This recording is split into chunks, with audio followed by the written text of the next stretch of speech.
bees.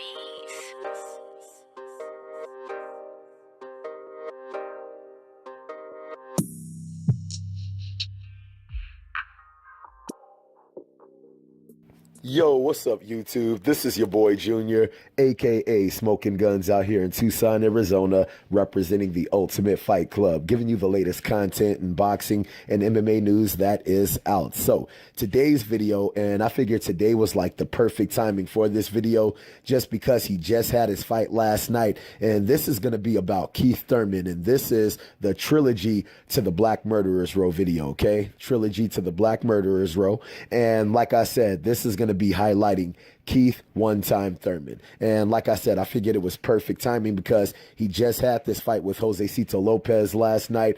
And dude, that was a friggin' hard, gritty fight for him. But I'm very glad that he came back to a fight like that instead of coming back to a friggin' couple of rounds destroying a dude. And then we're not really gauging exactly where Keith Thurman is at. Gauging where is his chin, gauging where is his ring IQ, gauging how's his defense, how's his offense, how's he going to react to different punches, how's he going to react to getting rocked. And last night answered a lot of those questions for us right there. So I was very glad to see a fight like that.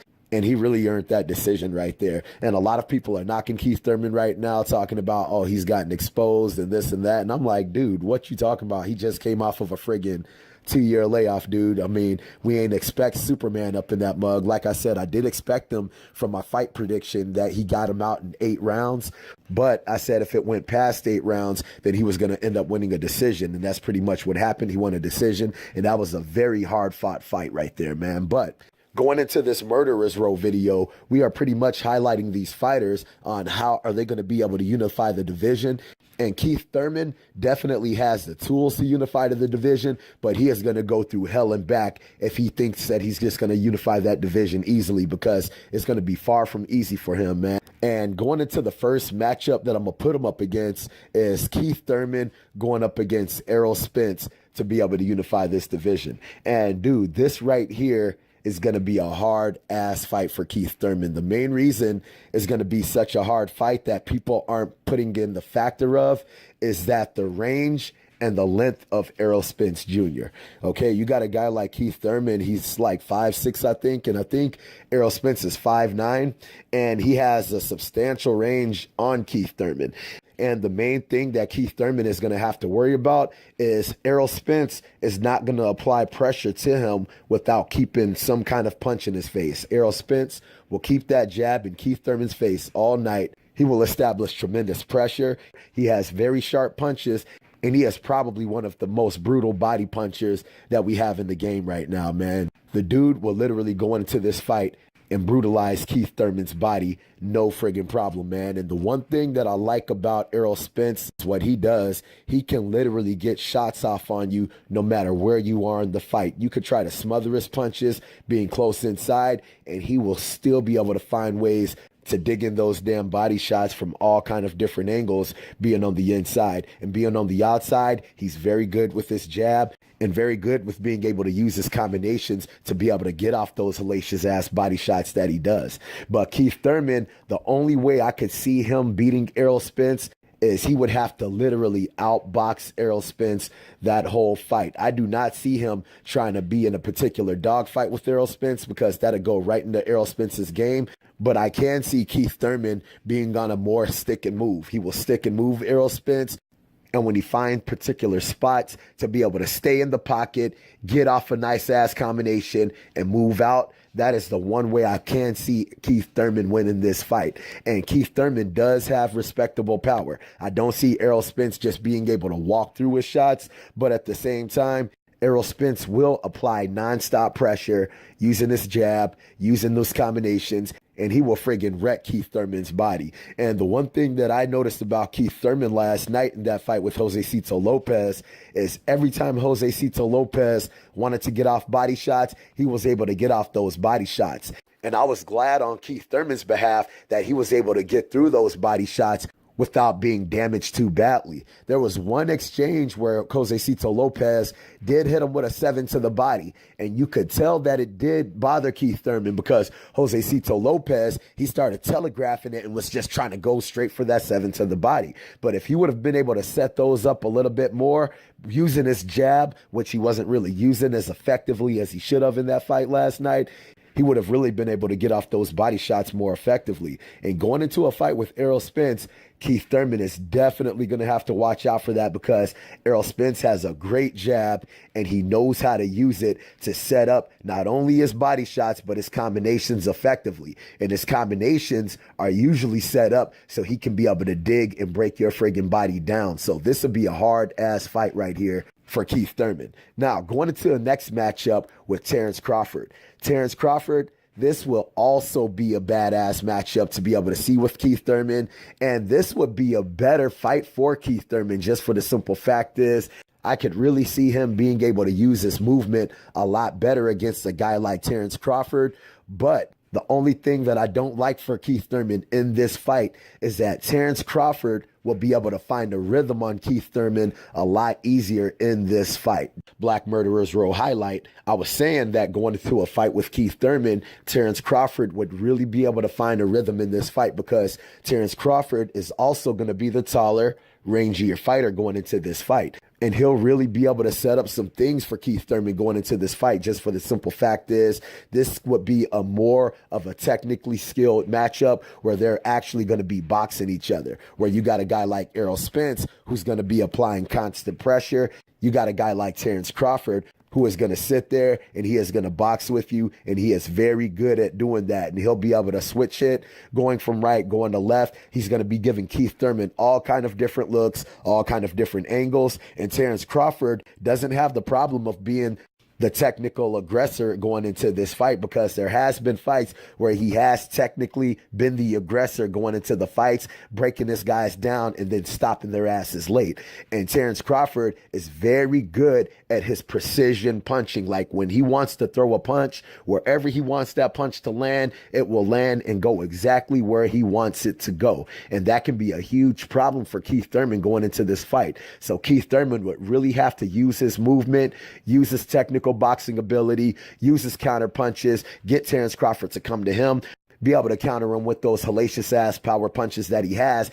And he would really have to use his ring IQ going into this fight and being able to make sure that he can be able to get his shots off without being countered because Terrence Crawford is also a very good counter puncher. And he's also very good at setting up traps. And the thing that I noticed with Keith Thurman is that he can friggin' charge up his friggin' punches. He'll try to charge up that too, like he's hitting the friggin' Kamehameha or something like that, man. And Terrence Crawford is very ring savvy, and he will be able to see these things and be able to use those to set up particular traps and being able to get Keith Thurman's ass up out of there. But this will be a really good matchup, and definitely either one of these dudes have the skills to be able to win this fight. But this would also be a dangerous fight for Keith Thurman, but also it could be a very winnable fight for Keith Thurman just for the simple fact is this is the type of matchup where he will really be able to get off what he can going into a fight like this because, like I said, Terrence Crawford is the kind of guy that will sit there and box with you.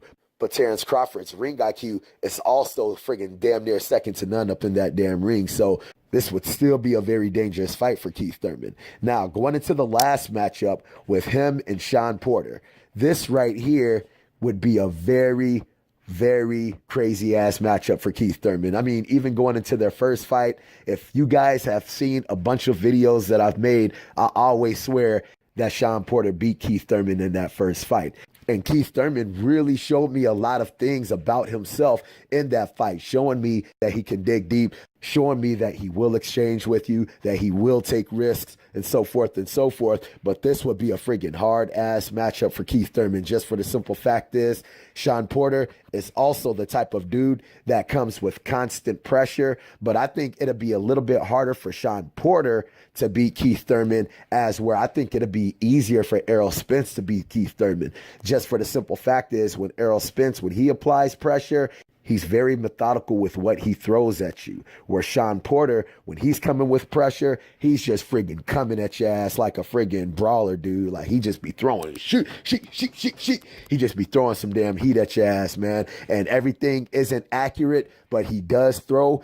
He knows what he's trying to get off, and he knows what he's trying to hit, but it's just not coming as accurate like the punches of a Terrence Crawford or an Errol Spence. But this would be a very brutal matchup for Keith Thurman, just like it was in the first fight. And personally, I think that Shawn Porter could friggin' really give it to Keith Thurman. And in that first fight, they really gave it to each other in that first fight, man. They both were friggin' beating the brakes off of each other, and Keith Thurman just happened to edge out that decision. But going into a second fight, I think it would be harder for Keith Thurman, and I actually think it would be easier for Shawn Porter, just for the simple fact is Shawn Porter knows exactly what he's up against now. And the one thing that I liked about Shawn Porter in this fight is I liked how he mixed up his technical boxing ability with his grimy inside work that he's known for, that doggish style that he's known for. I think that is the best that Shawn Porter has ever looked going into a fight. Even in that fight with Danny Garcia, where he was mixing up the technical boxing with his inside grimy work,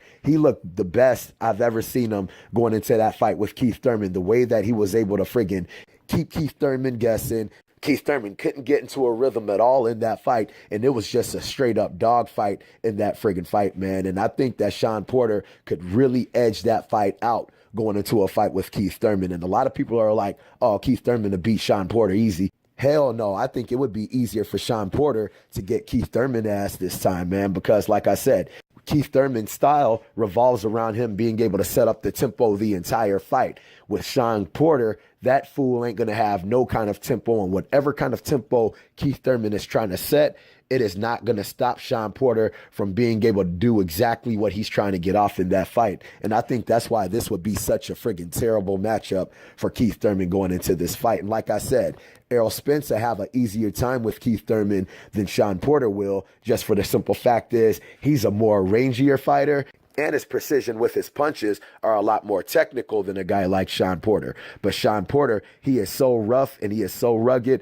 Dude, he would make that fight super awkward for Keith Thurman. And dude, I think Keith Thurman would have a handful with this dude, even worse going into this fight the second time. But I guess we'll only know when these fights happen. But when these fights do happen, man, I can just imagine this is going to be a friggin' great-ass time in this welterweight division, man. We're going to be getting some badass fights, and I can't wait to see each and every one of these matchups happen with these great fighters right here, man. So I hope you guys liked the video. If you guys liked the video, make sure to hit the like button. If you're not subscribed, make sure to subscribe to the channel. And if you guys have any kind of questions, any kind of comments, hit me up in the comment section, and I'll be sure to hit you guys up, all right? So I hope you liked the video. Holla at your boy.